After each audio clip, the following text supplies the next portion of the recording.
first talk will be here, here in person. So the title is Workshop Creating Animations of Mars Colonist Stories, based on group work discussions using digital Mandala supported by generative AI.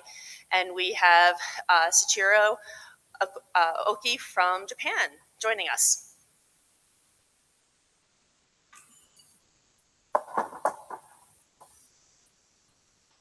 Hello everyone.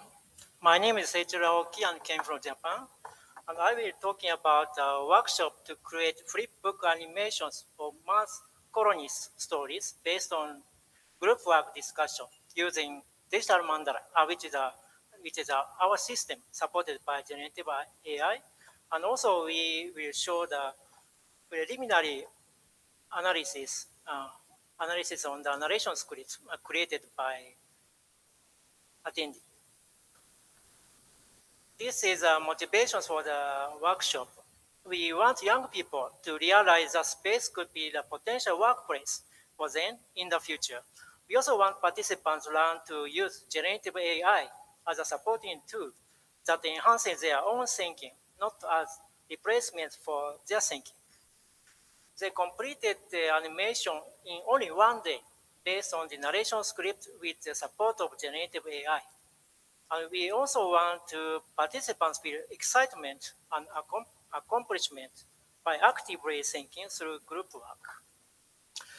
Here is an overview of our workshop. We held a workshop on August 8th, 2025 at Kyoto City in Japan. There are 16 participants, including the junior high and high school students and adults. All of them are Japanese. And also, there are 3 facilitators for group work, I and 2 graduate students. In the morning session, we gave a lecture about overview of Mars, introduction to text analysis, how generative AI works, and so on. After the lecture, participants work on the group work. The participants share their ideas by showing a picture of living on Mars prepared as an introduction. After that, they discussed to clarify the factors that should be considered for living on Mars. For example, how to get air, food, and water, and how to protect from strong radiation and meteorites, and so on. We constructed 3 groups. 2 groups consist of junior high and high school students, and the other one consists of adults only. In the afternoon session, they also worked on the group work to revise their draft narration script generated by AI on a system, applying their morning discussion to finalize the script. Then they created a flipbook animation from the script using an AI video editing tool. And finally, they gave a presentation to share and watch the animation with each other. Participants use 2 tools. One is our system, including the story generation algorithm constructed on Google App Script using Google Gemini 2.5. They interactively updated the text data generated by AI with reason and examples and so on, shown the figure on the top. The main points are extracted by generative AI automatically from the data to the digital mandala, shown at the middle. And then AI generates a narration script using only the points in the digital mandala, shown at the bottom, which prevents the script from being scattered rather than prompting. The other two, they use the AI video editing software Blue for generating flipbook animation using the narration script.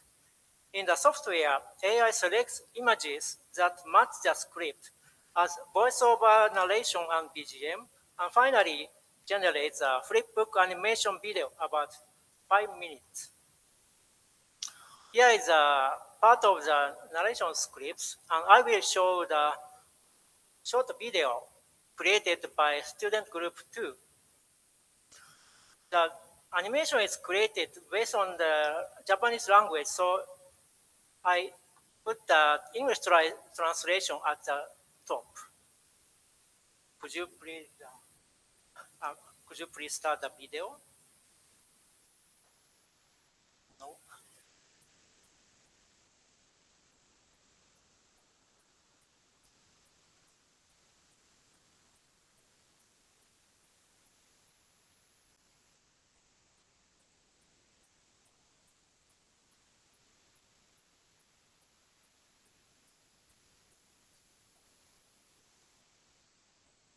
Okay.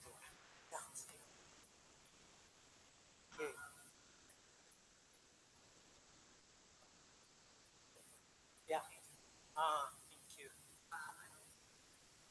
So if you're interested in the video, I will show you later. Yeah.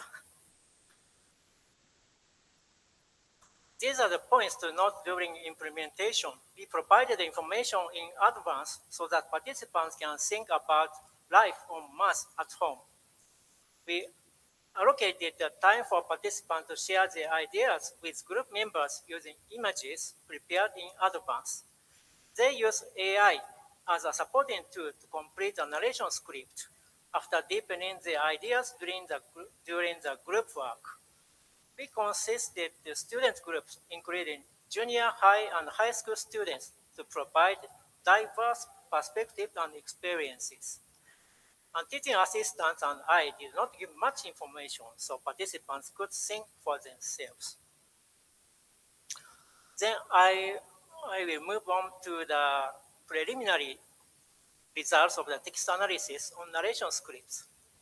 We want to observe the differences between the information provided in advance by us and that in the narration scripts, and the differences in trends among the narration scripts of groups.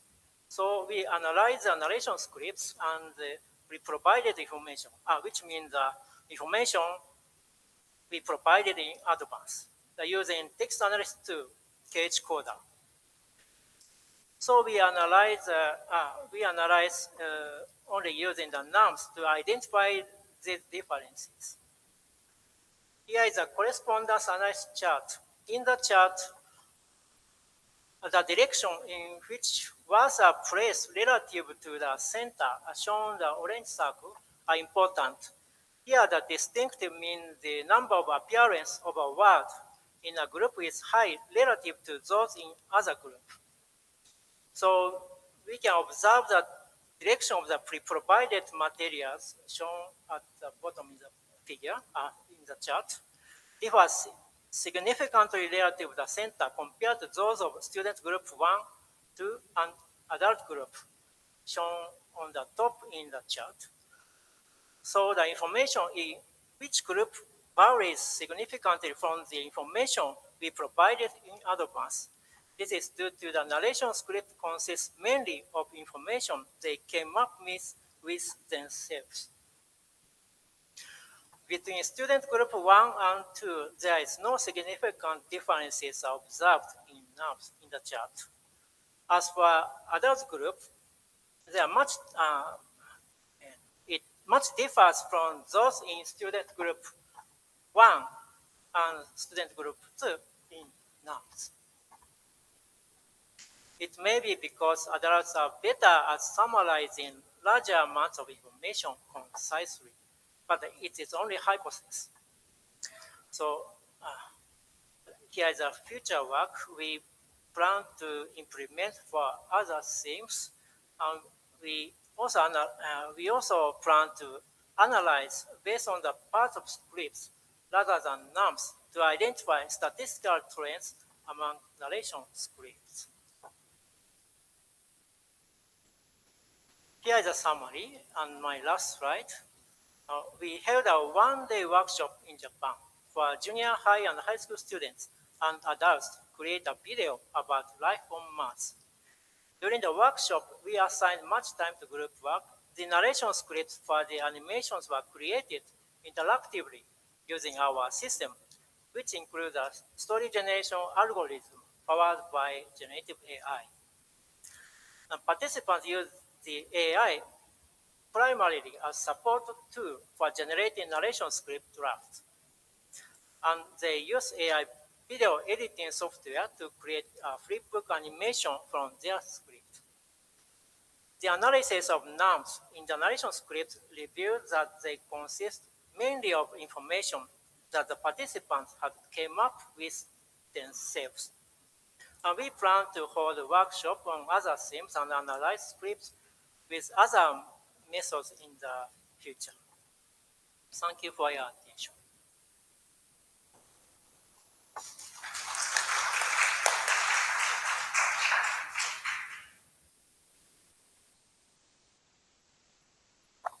Okay, so in the room or online, are there any questions for our speaker?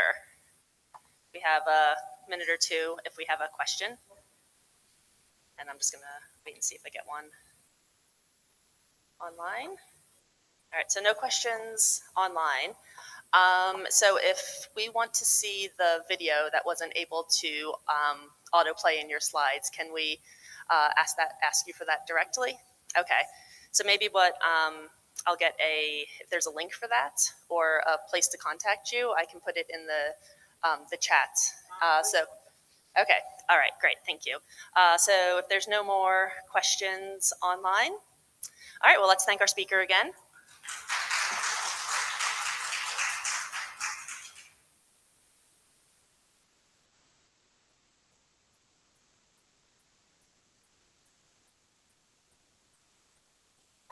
Okay, so our next speaker is April Russell. She will be speaking of her, giving a talk entitled Small Projects, Big Skies, AI, Social Media, and New Pathways into Astronomy. So let's welcome April.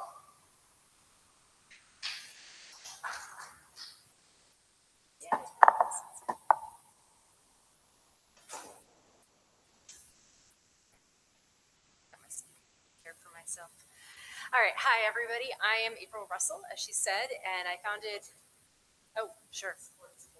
All right, is that better? Okay. I'm April Russell, and I recently founded the Take Space Institute that you'll hear more about shortly. And today I'm going to talk about how a very small AI astronomy project unexpectedly led me to some much bigger questions about access, confidence, and how astronomy education research actually reaches people. So this project originally started with a pretty practical problem. For many years, I worked in astronomy outreach and public engagement. I served as the CEO of AWB for a while and participated in various eclipse events, stargazing programs, and other public-facing astronomy activities. And during that time, people would often assume I knew about astrophotography.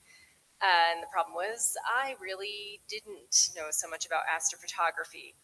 I had a strong astronomy background. That's what my undergraduate and graduate degrees are in. But astrophotography, as you probably know, has its own ecosystem of equipment, software, workflows, technical language, and troubleshooting culture. And I found it surprisingly intimidating to enter.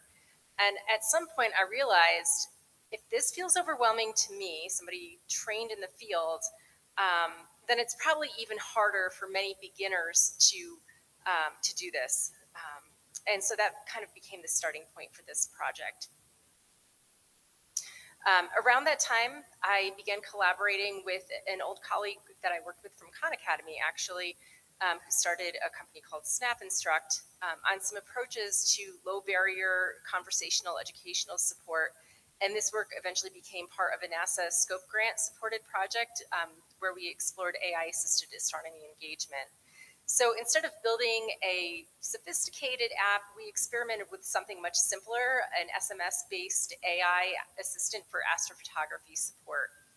And importantly, the simplicity of it was intentional. The system didn't require high bandwidth, specialized hardware, or even a telescope to begin engaging with astronomy concepts. Users could ask questions conversationally instead and receive step-by-step guidance, troubleshooting help, and science explanations just through text messaging. So in many cases, the interaction felt less like using software and more like having a guide alongside you. So what did this system actually do? You can see here. At a technical level, it provided astrophotography guidance and such. But what became interesting very quickly was how people were interacting with it. Traditional astronomy learning resources are often relatively static. You read documentation, watch tutorials, search forums, or try to troubleshoot independently. And for beginners, that can become overwhelming very quickly. But this was different because it was conversational and iterative. So users could ask a question, try something, ask a follow-up question, clarify confusion, and keep going like that. And I think that iterative structure matters a lot educationally, and so does the privacy in which you're asking the questions to, because you don't have to worry about embarrassment so much. So it created for many users what felt like a more psychologically safer space to engage with the area. People often, and even myself, I often hesitate to ask like these beginner type questions in public astronomy spaces because you don't want to feel like people are looking at you funny. And so that AI interaction can lower some of that pressure, and it kind of creates that space for self-paced learning and experimentation without the same kind of social friction. So what started standing out here, this was the part where the project really started to shift for me conceptually, because although these were still relatively small and exploratory projects that I did with the AI, certain themes kept resurfacing repeatedly. So users often seem to want reassurance as much as technical information, and the conversational nature appeared to change the experience itself, not just the delivery format. And reducing that friction, both the technical and psychological, seemed to matter more than I had initially expected. And so that really stood out to me. Also involved, the confidence, the pacing, etc. And so that realization started pushing me towards more broader questions about educational design, participation, and access in astronomy more generally.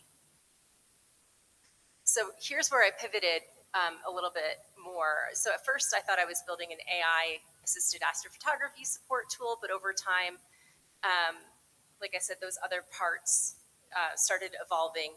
Users weren't really looking for the technical answers so much, but confirmation that they were doing things correctly, that confusion was normal, and that it was okay to proceed step by step without already being an expert. And so I think that points to something important in astronomy engagement and educational design more broadly. We often treat confidence as the outcome of learning, but in practice, confidence is frequently a prerequisite to learning. If somebody feels intimidated or incapable at the beginning, they may never persist long enough to meaningfully engage with the content itself. So this project began becoming more about like emotional design for me, and not emotional in the sense of removing rigor, but more in the sense of recognizing that curiosity and persistence and such are all deeply affected by how safe and capable people feel while learning. All right. So we're on 3 design principles. Yeah. All right. So looking across the project overall, I found these 3 design principles that consistently stood out.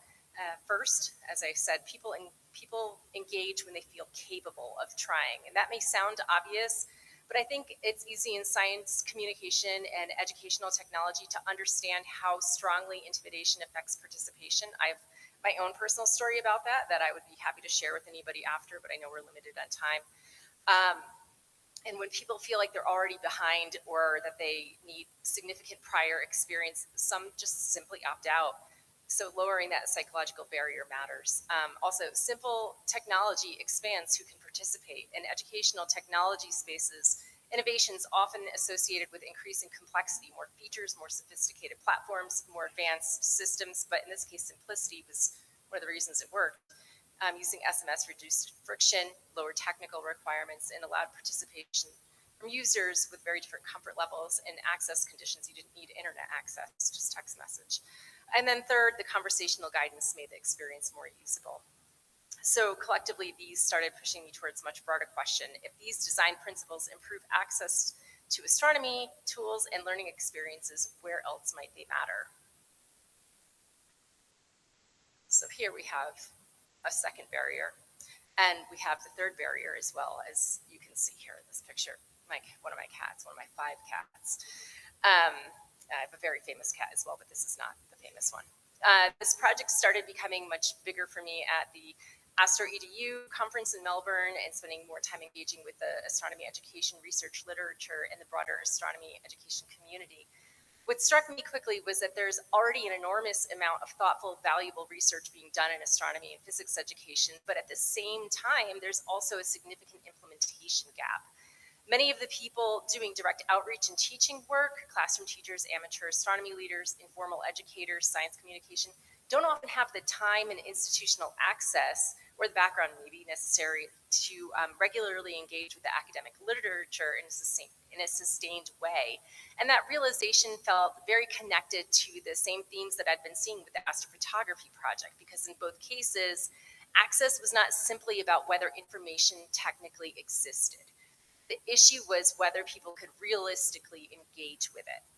Educational research might be published and available, but if it remains difficult to access either through paywalls or time, difficult to translate into practice or difficult to fit into people's lives, then there's still a barrier to participation. So at that point, I started thinking about research accessibility itself as an access problem. And that's where this new project kind of comes into being. I started experimenting with different ways to make this research more accessible to practitioners through a combination of human analysis and AI-assisted synthesis. So my workflow now typically involves reading papers closely myself, with my cat helping, of course, identifying key themes, strengths, limitations, and practical implications, and then comparing and synthesizing those ideas with AI-generated analysis.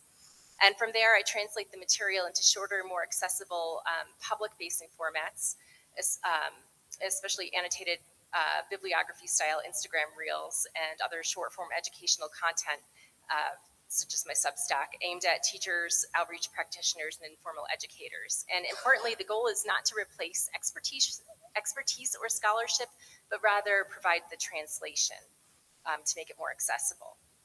So, many practitioners are deeply interested in educational research, but they lack the time needed to regularly work through dense academic literature alongside all their other responsibilities.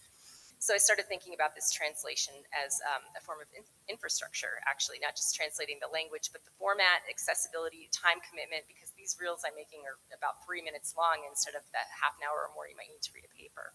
And of course, activation energy, because it can be hard to make yourself do something new. So if research only remains accessible to people who are already embedded within academic systems, then a large portion of the astronomy education community might never meaningfully engage with insights that could actually help their work. So for me, AI became interesting not primarily as an answer-generating system, but as a possible tool helping bridge some of those gaps. Almost done? Yeah, okay. I'm almost done. So, like I said, we've got this gap here, and there's a large gap between the knowledge existing and the knowledge being meaningfully useful. So we've got this implementation gap. It's not that the research is absent, but it's really hard to make that jump to the people that want to implement this. So we've got the format, time commitment, clarity, discoverability. There's tons and tons of research out there, but it's really hard to get to it. But ultimately, knowledge is only useful if people can actually engage with it. All right, let's go on to the next one.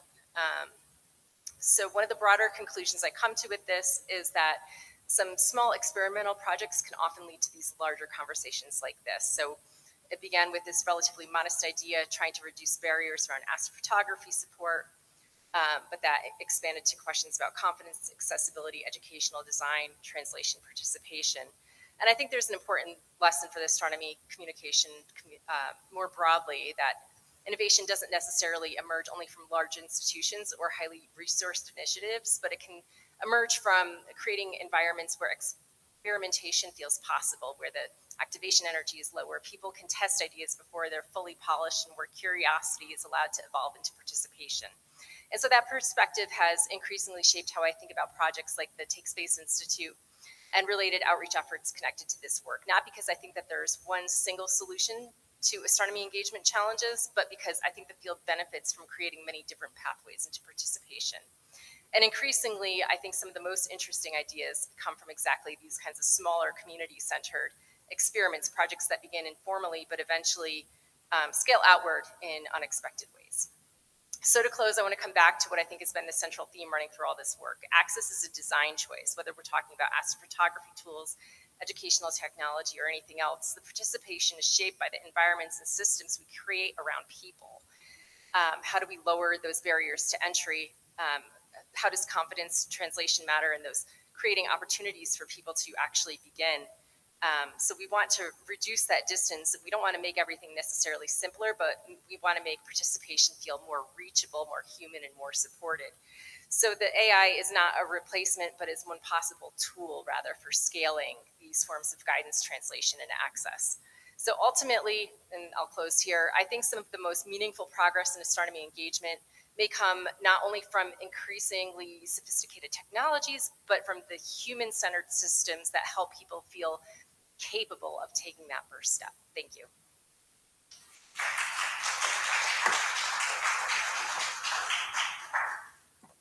Okay, so if there is we have time for maybe a quick question, either in the room, or I can see if any are coming online.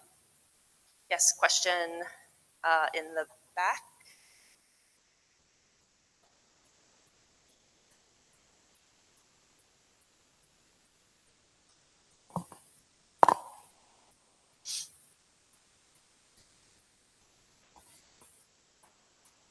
Hi, thank you. My name is Joana Marques, and I do research in science communication, and it's really interesting what you're doing. Congratulations, because many times you feel that you are in a loop talking with other researchers and it doesn't reach the practitioners. So I wanted to know, how do you choose which articles to translate, and if the people that access it, that use the videos you do, the translations, are more like the teachers or the planetarians or other astronomers doing communication, if you have access to that data?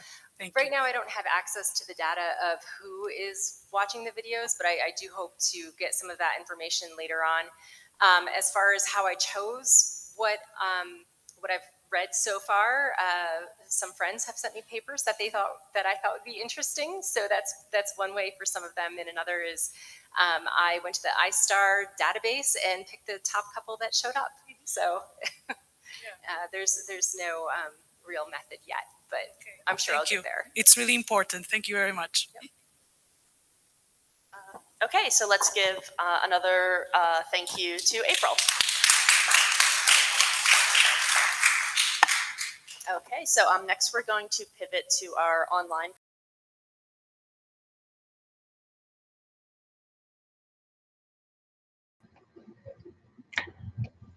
Hello, everybody. I'm Livia Giacomini. I see my slides, but this is not the first slide. Okay.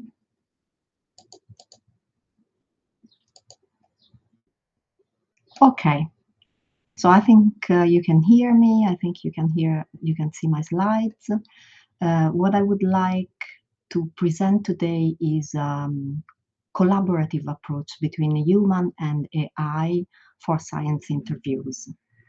So let me check. Okay. So let's start from the initial problem. We wanted to have a new column for EduEnough. EduEnough is an online magazine about science education and science outreach by ENOUGH, the Italian National Institute for Astrophysics.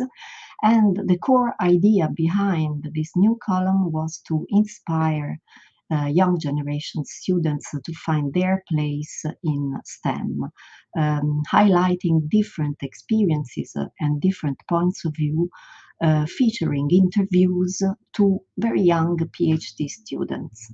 So this was the main idea we started from. And of course, we wanted to use AI.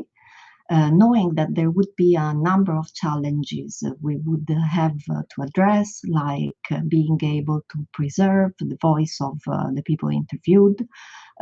We wanted to make sure to have a precise journalistic editorial style. One of the challenges we knew from the start would be the ability to identify a different news angle for all the interviews, for each interview. Fact verification, as always, from a scientific and from a journalistic point of view, was a challenge as well. And of course, being able to keep up with the speed but quality at the same time.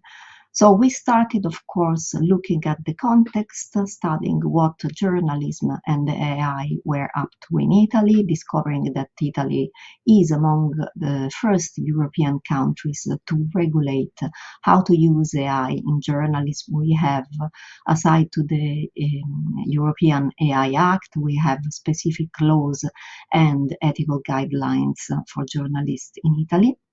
But aside to this, a structured human in the loop collaborative workflow to work on interviews was not available at the moment. So, of course, we needed to create one, and we did this for Space Jobs, which is the column I was talking at the beginning for Edwy Enough, that features interviews to students of a very specific PhD, Italian PhD in space science and technology, which is a multidisciplinary national PhD. The series started in October 2025, and up to now we publish about one interview per month, so about 7 interviews. The 8th one is in publication. So one PhD, different voices, but the main topic I would like to focus on in this presentation is the workflow, the process, the collaborative process between the human and AI we came up to while working on this column.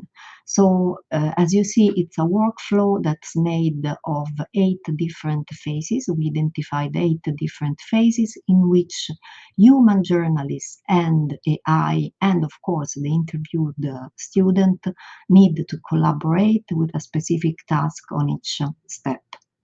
So I will quickly go through each phase, and knowing that you can, of course, ask me any question at the end of the presentation if you want to have more details on the workflow itself.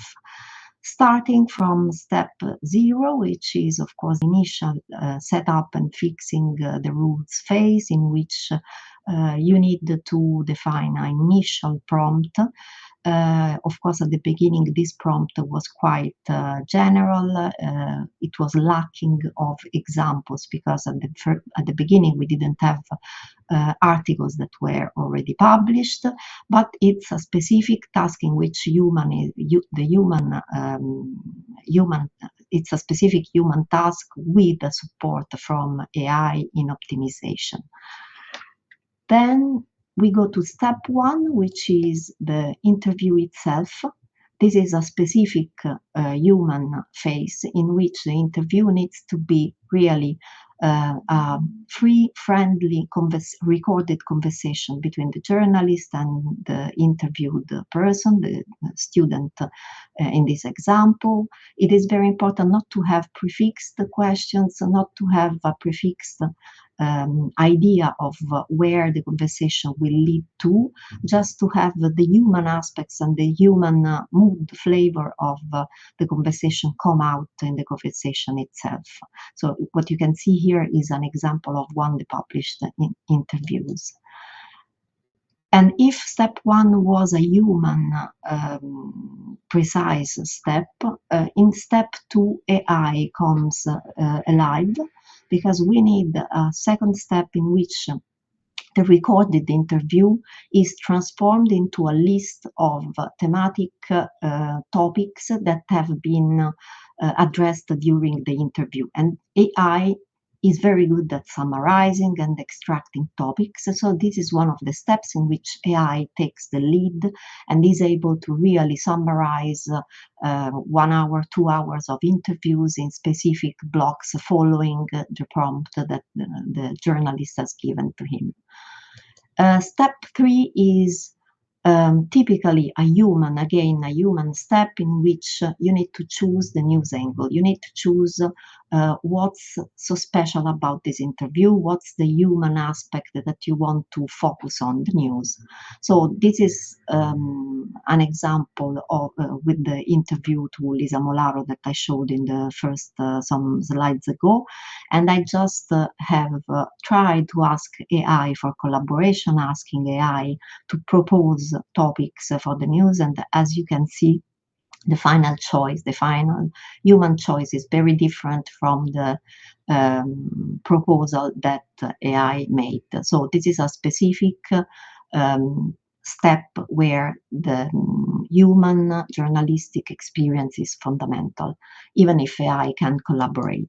Then there is a following step in which you need to choose the narrative outline, and you need to understand how the story gets should be written. So you need to focus on the editorial outline, and this is something that comes out from journalistic experience once again, even if AI collaboration is important in this phase.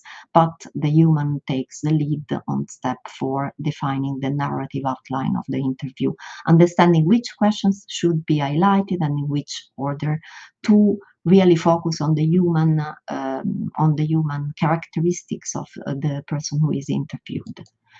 Then there is a step 5, which is a step in which AI is very important. It's a step in which you need to write the interview itself, and you need to write it using the words and the tones as much as possible of the person who has been interviewed. And this is a phase in which human, the journalist, and the AI collaborate. The duration of this phase depends very much on how the interview was conducted, but AI is very good at this task, so it can really help in crafting text using the real expression that has been that come out from the words of the interviewed. So this is a phase in which AI is really makes the difference. Then step 6 and 4 and 7, of course, we cannot forget them. They are about verification and validation of the interview itself. Of course, the interviewed, the person has the last word about the interview itself. Here, again, human verification and validation is fundamental, and both are required by the Italian law, and they are very important in all uses that I've heard today of AI. If we want to have a look, a more general look at the 7 interviews, at the column itself that we are working at, we tried to build some metrics to understand, first, if the process is working, if it's effective, and second, if it is improving in time. So we came up with 3 metrics, specific metric. One is working time, so the time you need to, from the very start of the interview to the final published article, and as you see, the use of AI has made things, the process faster in time. Then there is content preservation, so we propose to use as a metric the percentage of key concepts in the final article that have been stated in the initial interview. And as you see, things have become better and better, and so we came up with a workflow that allows to preserve all the content that has been given in the interview. And the third metric is author voice. So this is the percentage of images and metaphors that are in the article and that can be found from the author's voice, so from the interview itself.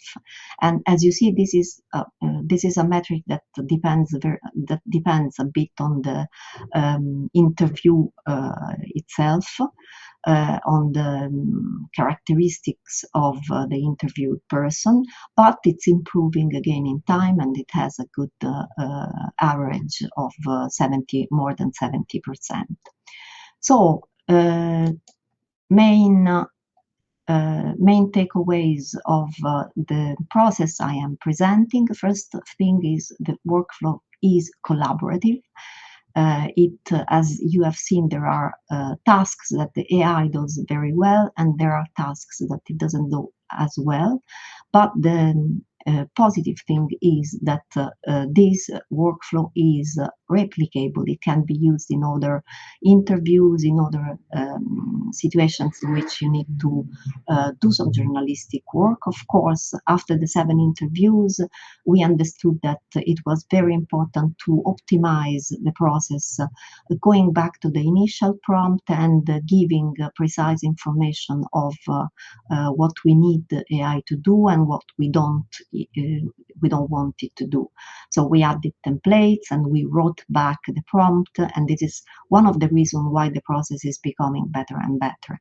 Second takeaway is the fact that in all examples we have, and I believe in the future as well, the news angle and the story itself are human.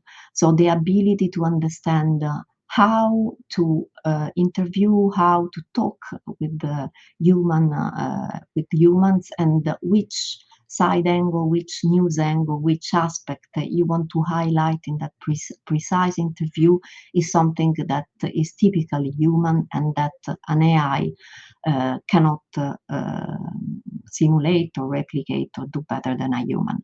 So these are my takeaways. This is a summary of the takeaways I just highlighted. And next steps of this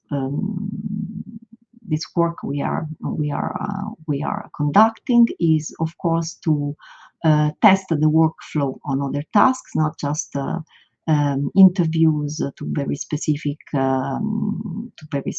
interviewed people. So maybe, for example, conference derived content or other kinds of journalistic content to be produced.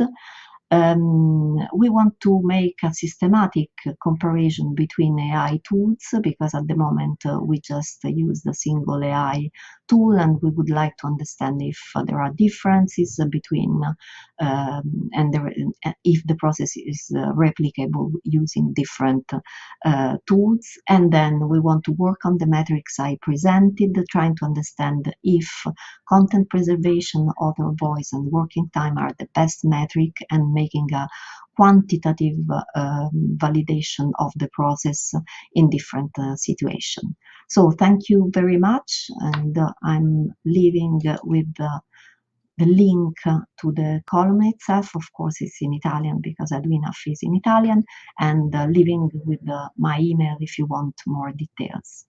And if you have questions, and if I have a couple of minutes more, I'm here to answer your questions.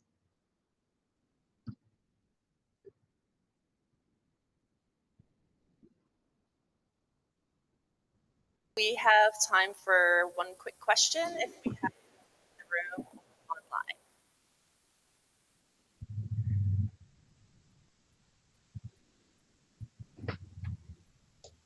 I don't see questions at the moment. I don't know if there are questions in the room. No questions here in the room. But if anyone comes up with a question, we may have a little time at the end of all of the talks. And Livia has her contact information there, so you can make note of that. So I don't see any question, and I don't see. Yep. All right. So thank you. All right. So thank you, Livia. Let's thank her again, and we're going to move on to our next speaker. Okay, so our next speaker is also coming to us online. It's Apoorva Sophia Xalxo, and the talk is Celestial Bridges, Designing AI-Enhanced Cultural Storytelling for Astronomy Communication. So I will go ahead and pass to Apoorva.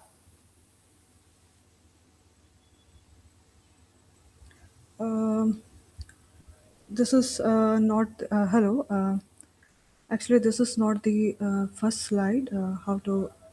Could we go to the first slide, please?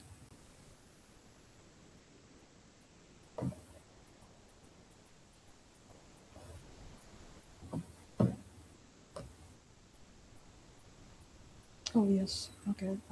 I think my voice is audible. Yes. Hello, good afternoon, everyone. My name is Apoorva Sophia, and today I'll present my project, Celestial Bridges, Designing AI Enhanced Cultural Storytelling for Astronomy Communication. This project explore how mathology, AI, and astronomy visualization can go together, work together to make astronomy more engaging, accessible, and culturally meaningful. So, okay, yeah.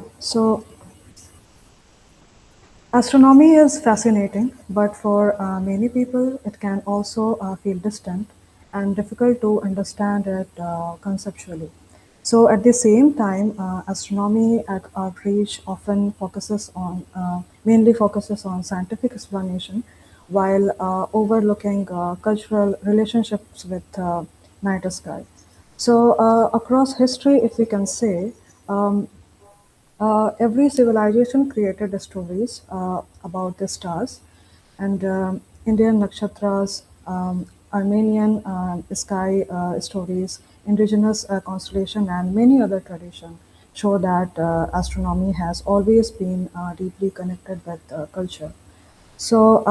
This project asks, can cultural storytelling become a gateway into scientific astronomy learning? Yeah. Next slide, please. So, yeah. This project combines three elements: cultural mythology, artificial intelligence, and scientifically accurate sky visualization through stellarium. The goal is not to replace science with mythology. Instead, mythology becomes an emotional entry point that can help audiences connect with astronomical concepts more naturally. AI tools help me with translation, narration, accessibility, and visual generation. And meanwhile, Stellarium ensures scientific accuracy. Together, they create a communication model that is both educational and culturally resonant. Next slide, please.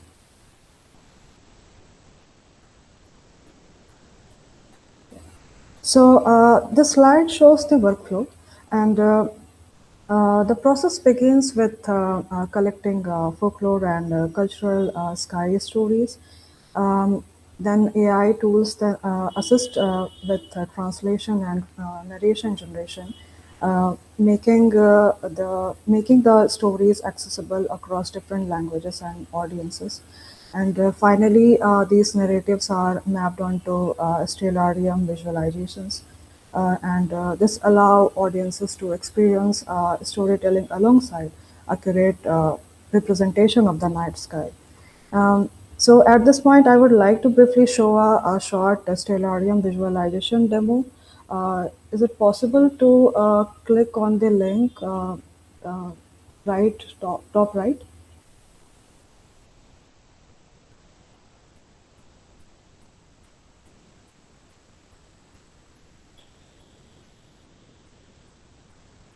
Okay, it's okay. Maybe we can do it later. Next slide, please. Um, uh, this one. Yeah, thanks. The this case study focuses on Ashwini Nakshatra from Indian astronomical tradition. Ashwini represents the divine twin horsemen associated with healing and dawn. Using astrolarium, the narrative is connected with the stars and the Aries constellation, which was I tried to demonstrate in that video. Um, and the idea of duality in the mythology also creates a memorable conceptual link with the paired stellar system. This storytelling approach helps audiences remember celestial locations more effectively while also honoring astronomical tradition. Next slide, please. And in the second case study explore Vahan from Armenian mythology. Vahan is a heroic dragon slayer associated with fire and cosmic imagery. So the mythology connected with the Orion's constellation fairy image, especially in the winter sky, using a stellarium visualization.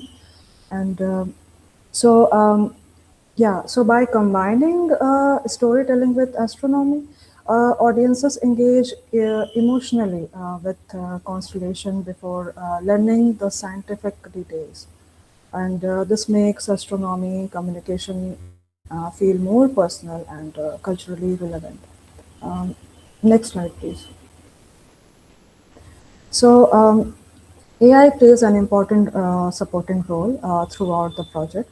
AI, it assisted translation helps and adapt astronomical stories into multiple languages, and narration tools create spoken storytelling experiences that improve accessibility, and it generated visuals can also support culturally themed astronomy communication. And okay, so however, scientific accuracy remains grounded in validated astronomical visualization tools, and it enhances accessibility and engagement, while Stellarium preserves the scientific foundation. Next slide, please. Okay, so what makes this approach innovative is the combination of culture, AI, and astronomy communication. So the project creates opportunities for culturally inclusive astronomy outreach, multilingual storytelling, and immersive real-time sky visualization through Stellarium. And it also offers a scalable framework that could potentially be adapted for many different cultural tradition around the world. Next slide, please. The presentation also highlights the potential impact of culturally driven astronomy communication, and research in science communication consistently shows that storytelling and improves engagement and memory retention. So, in this conceptual framework, the figure shown here illustrate three key goals: increase audience engagement, better recall of astronomical concepts, and broader participation from diverse communities. So the central idea is that people often remember stories more effectively than isolated scientific information.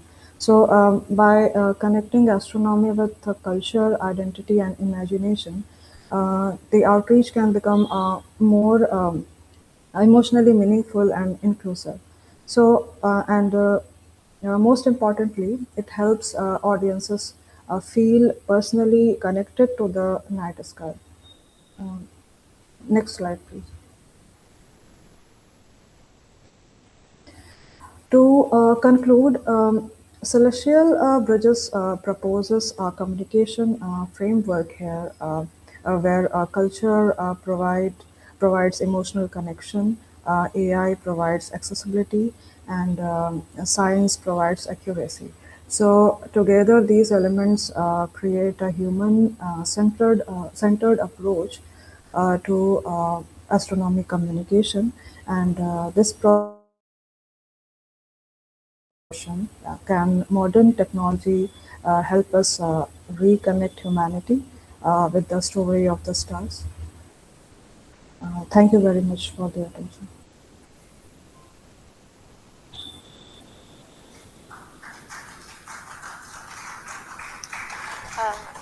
Okay, let's thank our speaker. And we have a question.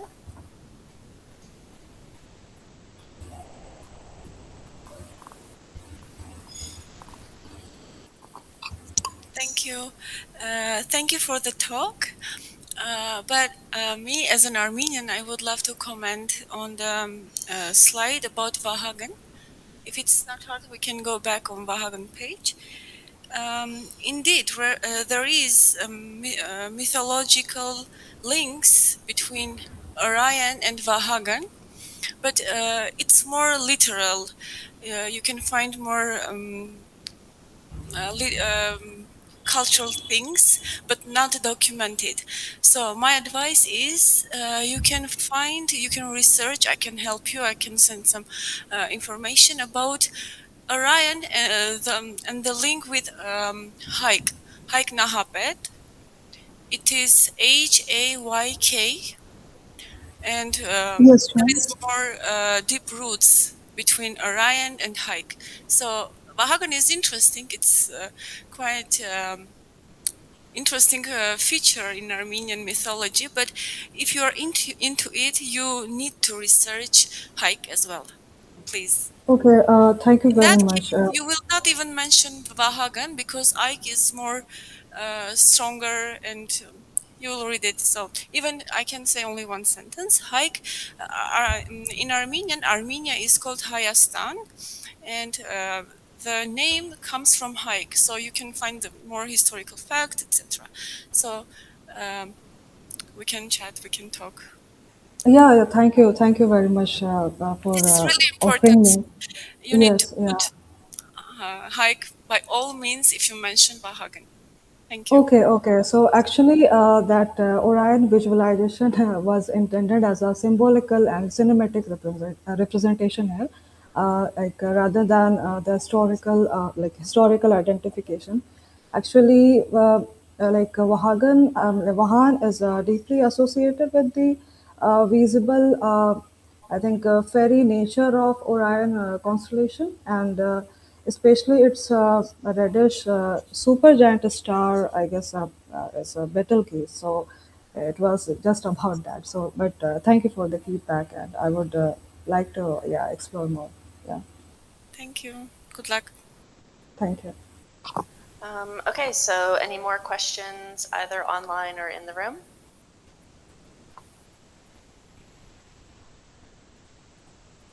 All right, let's thank our speaker one more time. Thank you very much. Okay. So our next speaker coming to us online is Mayara Elena Barbosa de Souza, and the talk is titled One Sky, Many Voices, Strategies for Creating Plural Communication, Considering Cultural, Linguistic, and Ability Diversity, so the universe can belong to everyone. So I'll go ahead and pass it to Mayara. Hi guys, good afternoon.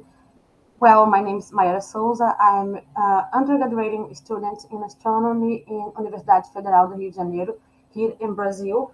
And our work, One Sky Many Voices, is based in our project called Astronomy for Poets. Well, before we move on, I would like just to talk a little about our team. We are four undergraduate students, all in astronomy.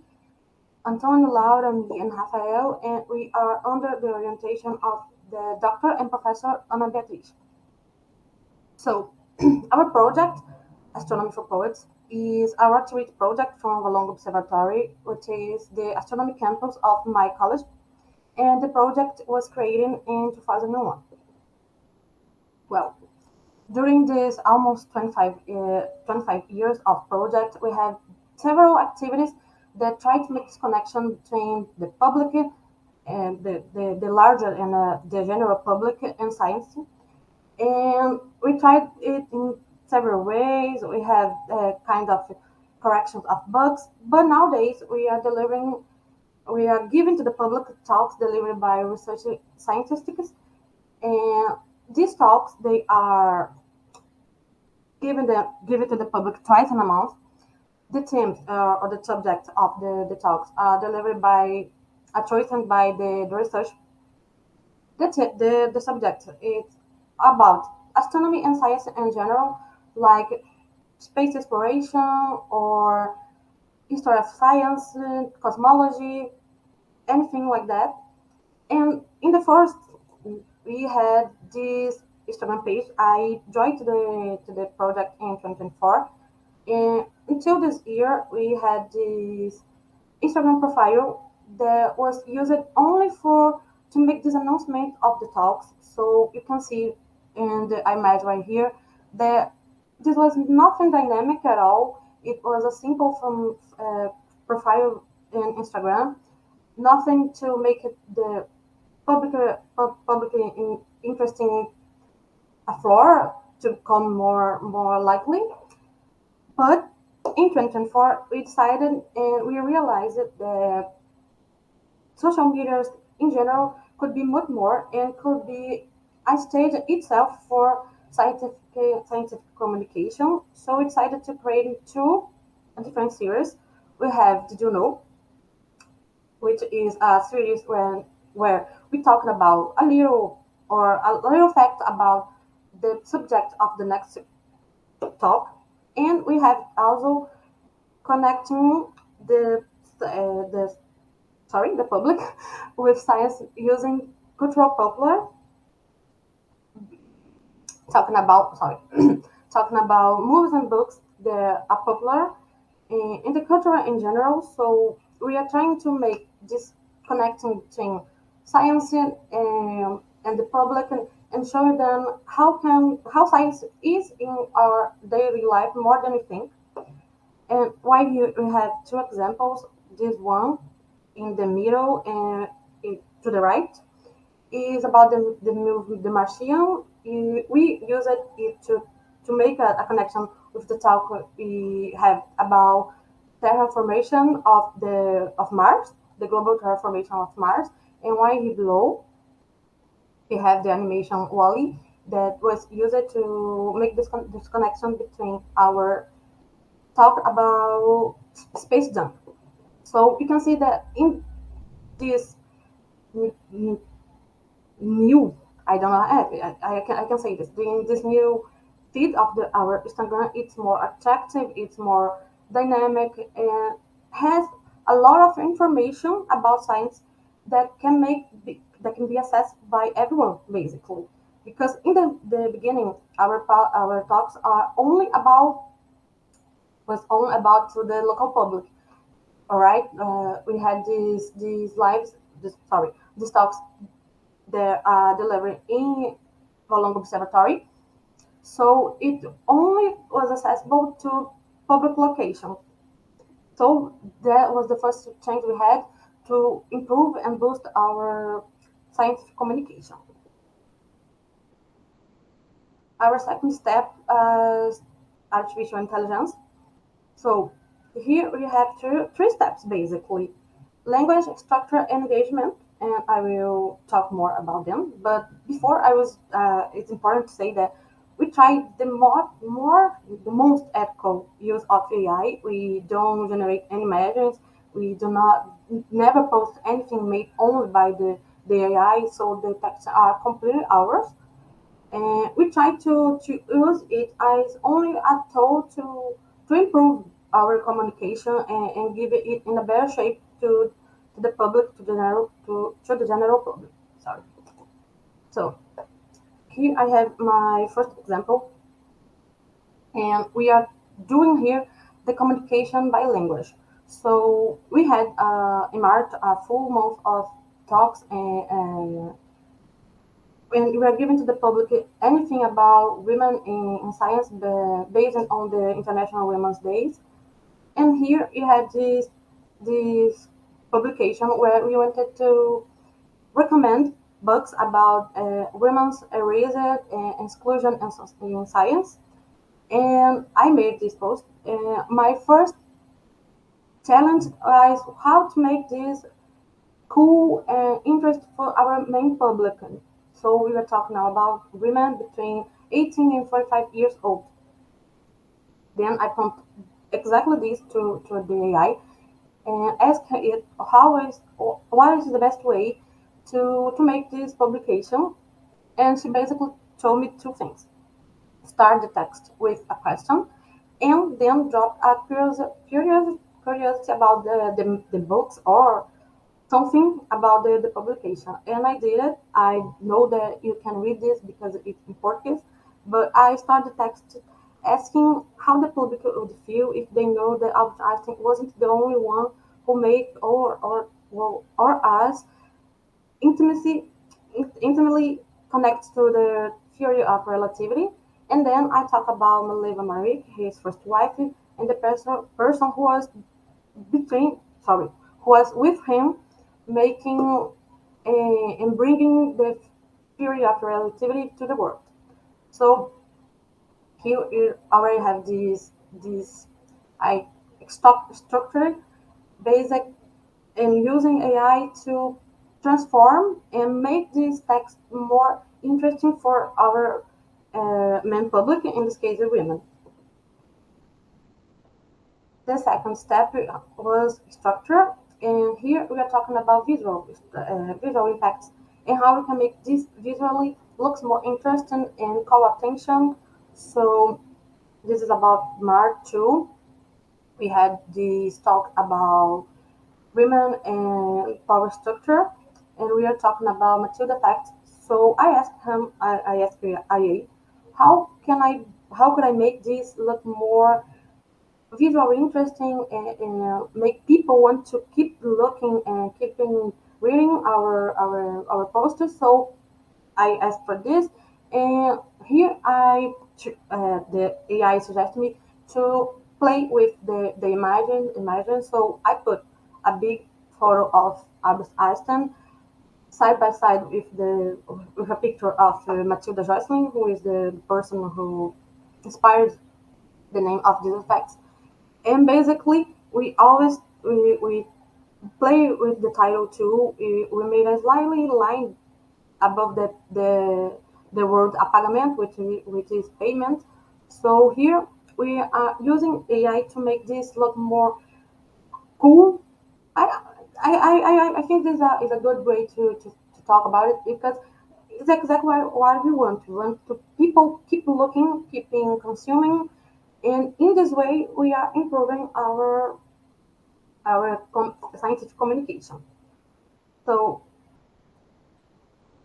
here we have the third step that we call engagement, but it is a directly consequence of the two first steps because this is what we're looking because you cannot talk about Instagram without talking about engagement. So we have to improve our engagement to improve our scientific communication.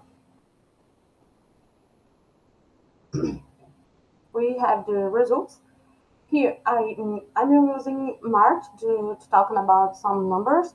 We had this is not global. This is just about March because it was the month where we tried all these upgrades. So our our page in Instagram had 4,265 views. But if you look to the February of the same year, 2026, you can see we had almost 1,000 views on our Instagram page. In this kind of views of Instagram, we are counting people that visit our page, that comment or the like or likes or shares, anything about the interaction with our posters and things in general. I'm sorry here, there is a little wrong, but our latest, did you know about the erasement of women in science? It had 2,000 views, but if you look right here, you can see that in November we had a little more than this. We had on 1,100, sorry, 1,200 views in our latest publication. I forgot to mention, but since the beginning of 2025, we put now the talks in our YouTube channel, TV Valongo, sorry. So we are counting in both ways, in person and online. And we can see that, again, our talk about women and power structure had 125 views, but our latest talk before it in November of 2025, we had 102 views in our talk on our YouTube channel. So we can already see here by this how our project are trying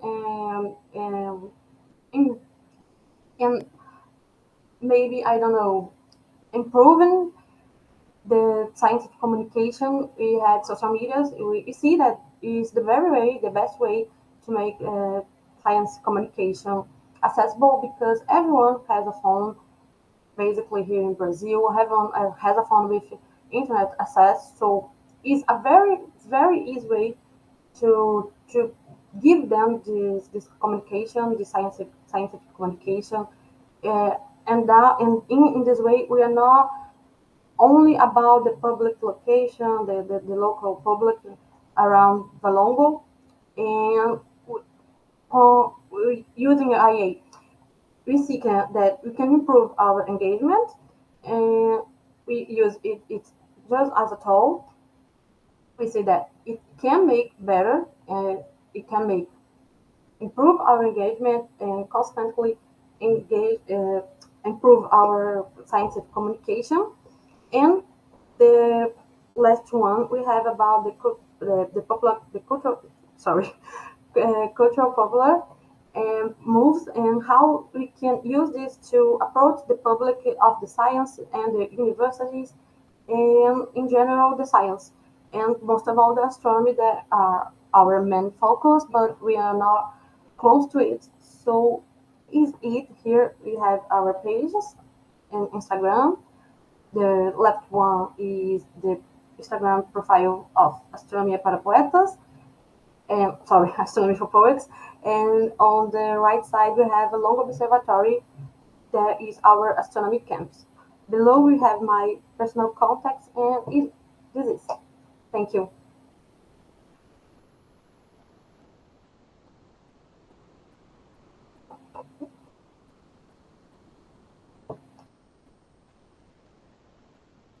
Thank you.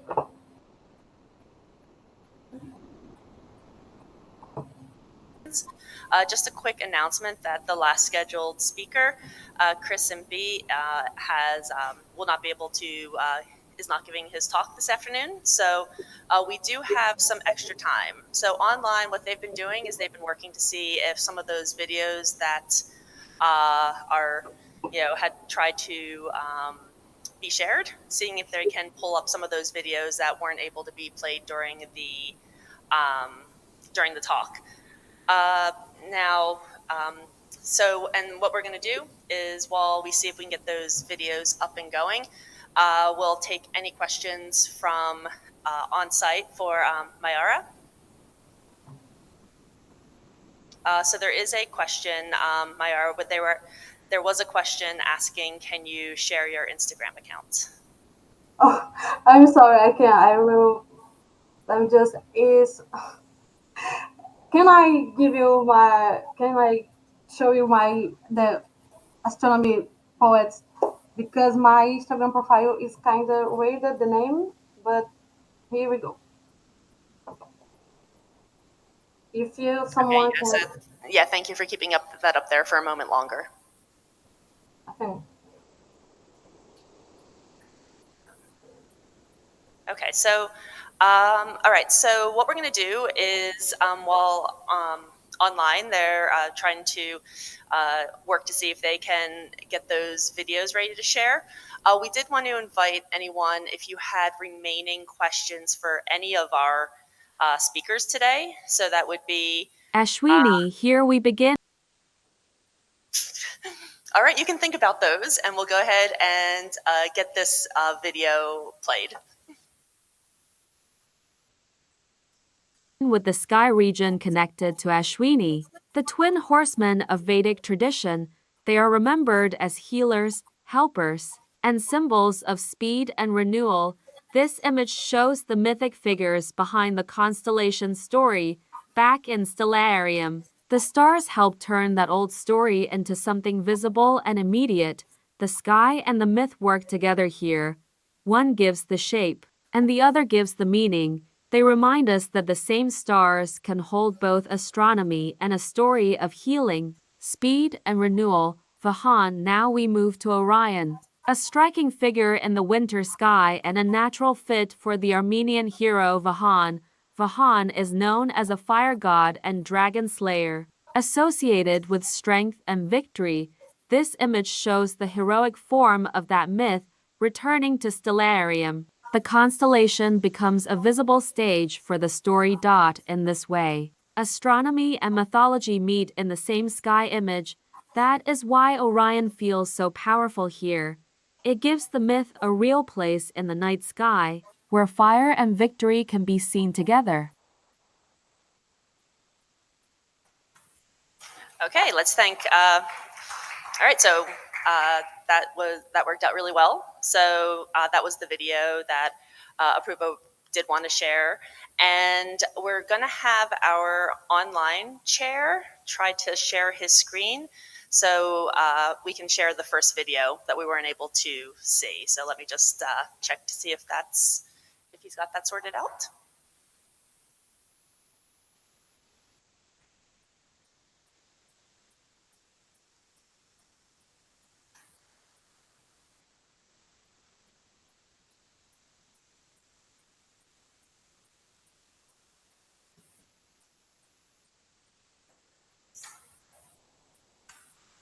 So there should be sound.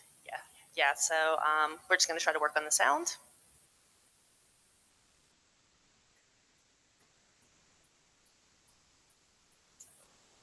Just give us a moment and our online. So we're not confident if we'll be able to get the sound or not, but at least we should be able to read the captions on top. So yes, I'm going to ask our online chair to go ahead and continue.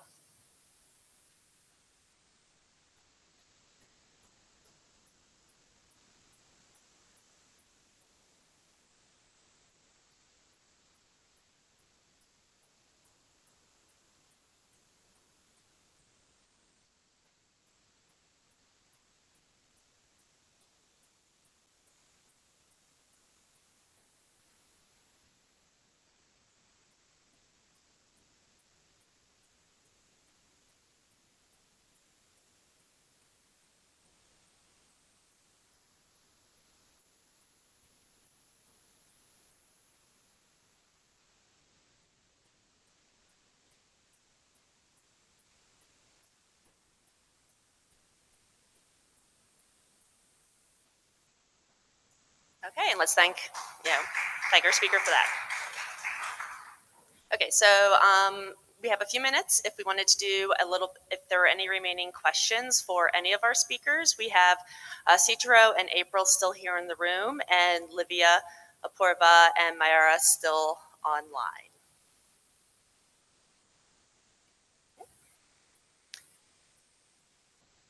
Just gonna wait and see if anything's coming from online.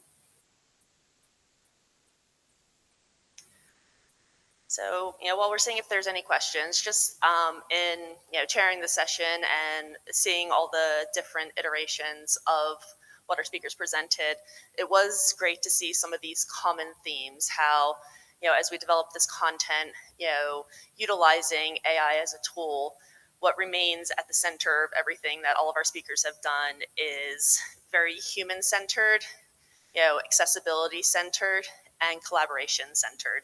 And I think that's something we can all take with us when we think about how we can incorporate AI into our work for the good of communicating these various topics. Okay, so if there, question, Kelly.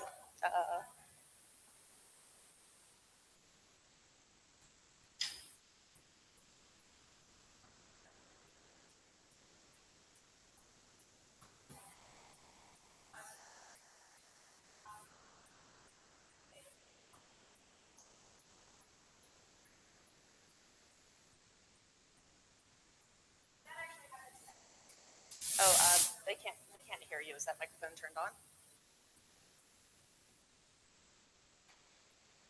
Yeah.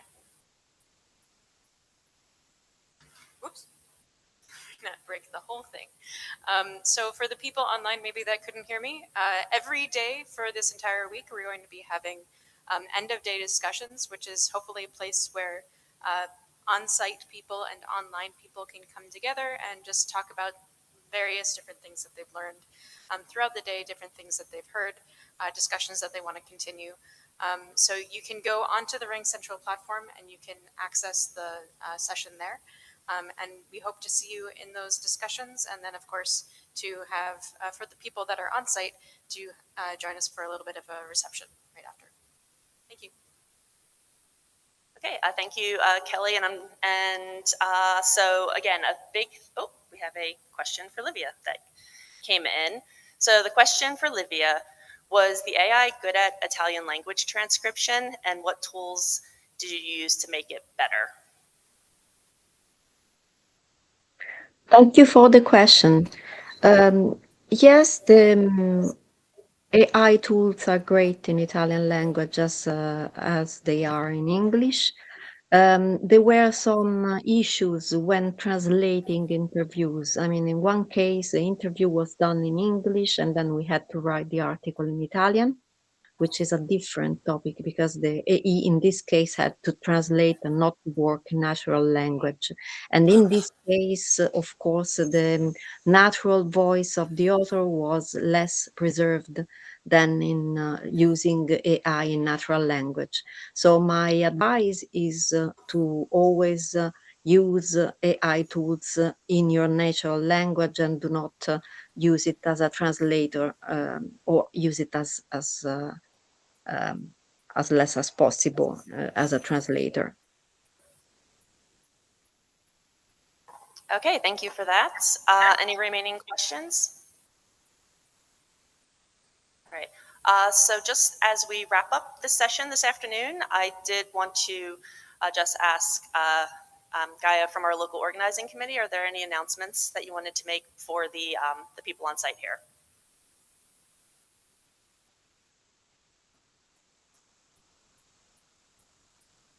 Hi everyone. Maybe all of you already know that we have a welcome reception here in the exhibition. So we will wait for you there. So hope to see you all.